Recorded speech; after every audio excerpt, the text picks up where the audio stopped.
कहानी उन आम घरों की है जहां खाने वाले तो कई, लेकिन कमाने वाला एक मर्द ही होता है। बावजूद इसके उससे उम्मीदें कम नहीं होती। देखिए जी, सामने वाले वर्मा जी कैसी अच्छी तरह से सफाई करते हैं छुट्टी वाले दिन अपने घर की, और एक आप हैं। अरे यार, उनके पास कार है, ऑफिस पास में है और हफ्ते में 2 दिन की छुट्टी होती है, तो फर्क तो पड़ता है ना। मेरी तो शादी ही गलत हो गई। अरे कोई मस्त लड़का मिलता, कमाता भी, घुमाता भी, घर के कामों में भी मदद करता, लेकिन नहीं जी, हमारे वाले को तो कमाने से फुर्सत ही नहीं, और कमाई भी ऐसी कि कोई जरूरत पूरी ही नहीं हो रही है। सुनील बेचारा शीना को देखकर सोचता है कि शीना सही कह रही है। देखने में सुंदर है, घर का सारा काम कर लेती है, उसे तो कोई भी अच्छा लड़का मिल सकता था। क्या सोच रहे हैं? भागने का इरादा तो नहीं है?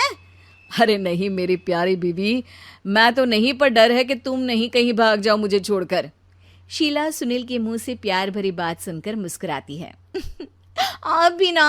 सुनील एक दिन ऑफिस से घर आता है कि तभी शीना कहती है, सुनिए जी, वो मेरी सहेली आई थी, सारा दिन वो लोग यहीं थे, अब जा रही थी तो मैंने कहा नहीं नहीं, मेरे पति छोड़ आएंगे ना तुम्हें, तो रोक लिया मैंने।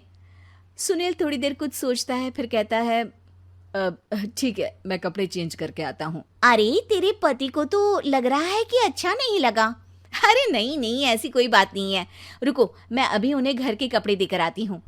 शीना अंदर जाती है जहां सुनील पलंग पर लेटा होता है। अरे क्या मजाक है, वो कह रही है कि आपने मुंह बना लिया।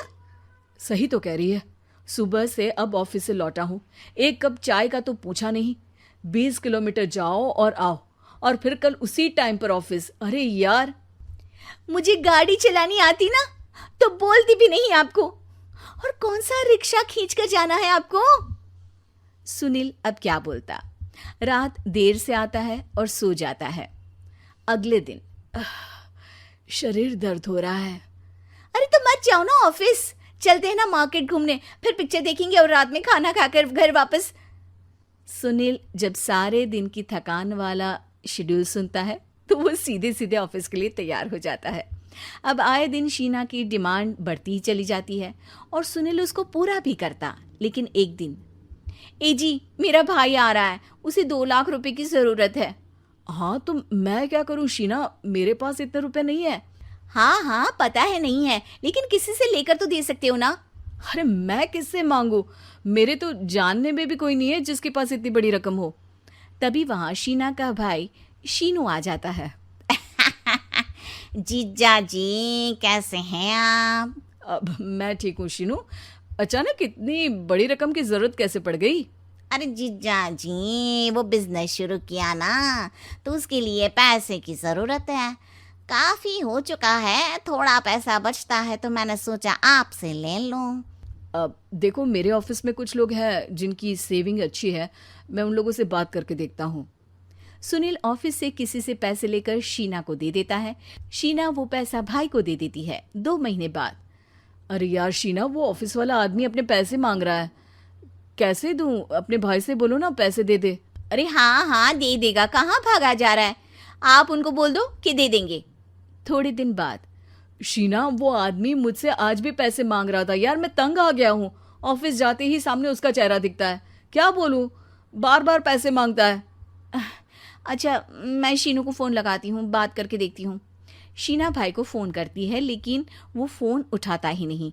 लगता है भाई कहीं ऐसी जगह है जहाँ नेटवर्क की समस्या होगी। सुनील अगले दिन दोपहर को ही घर आ जाता है। उसका चेहरा उतरा और परेशान सा होता है। वो रोने लगता है। अरे क्या हुआ जी, आप इतना परेशान क्यों हैं? सब ठीक तो है ना? अरे नहीं शीना, कुछ ठीक नहीं है, मैं ठीक नहीं हूँ। तुम्हारे भाई के लिए मैंने जो पैसे लिए थे, उस आदमी ने आज भरे ऑफिस में सबके सामने मेरी बेइज्जती कर दी। सबके सामने आज मैं कर्जदार बनकर खड़ा था। मैंने हर वो प्रयास किया घर चलाने के लिए जो मैं कर सकता था, लेकिन अब नहीं होगा। वो फिर रोने लगता है। अरे आप तो औरतों की तरह रो रहे हैं, मर्द हैं आप। क्यों, आदमी के सीने में दिल नहीं होता, या फिर वो इंसान नहीं मशीन होता है? अरे मैं थक चुका हूँ शीना, तुम समझती क्यों नहीं? मैं भी शारीरिक और मानसिक रूप से थकता हूँ, मैं भी आराम करना चाहता हूँ, सुकून चाहता हूँ। मैं अब कुछ नहीं कर सकता। कुछ नहीं। वो बैठ जाता है। शीना पति को हैरान परेशान देखकर चुप हो जाती है। अगले दिन, सुनिए, ये लीजिए 2 लाख रुपये, उस आदमी को दे दीजिए और बोल दीजिए कि आज के बाद किसी को पैसे के लिए बेइज्जत ना करे। सुनील पैसे देखकर राहत की सांस लेता है। अरे शीना, तुमने तो मेरा बहुत बड़ा काम कर दिया। अब मैं शान से ऑफिस जा सकता हूँ। लेकिन ये पैसे आए कहाँ से? ये पैसे मैंने अपने गहनों को गिरवी रख कर लिया है। तुम ठीक रहो, निश्चिंत रहो, मैं बस यही चाहती हूँ। मुझे माफ़ करना, पर अब मैं समझ चुकी हूँ कि मर्द को भी दर्द होता है।